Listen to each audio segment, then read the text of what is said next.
Wewe na utafute simu wewe. Baadaye nimetumwa na rei yako. Acha bana. Lakini unipatie 20 bob.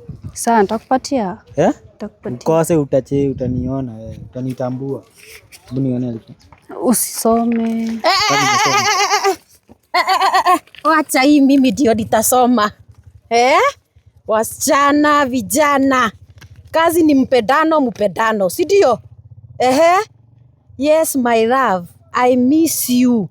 Since the day I met you, not hadi kizungu hajui kuandika. Which school is this?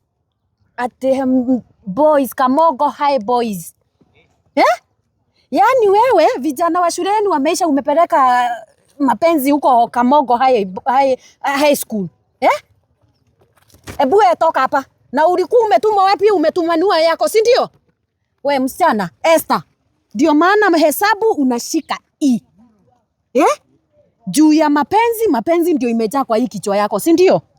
Kamongo Boys ulifika lini? Kamongo Boys nauliza ulifika lini? Juu hii barua imetoka Kamongo Boys. Tulipata naye home. Hayai. We naona ukienda suspension. Tupatane kwa staff room haraka sana.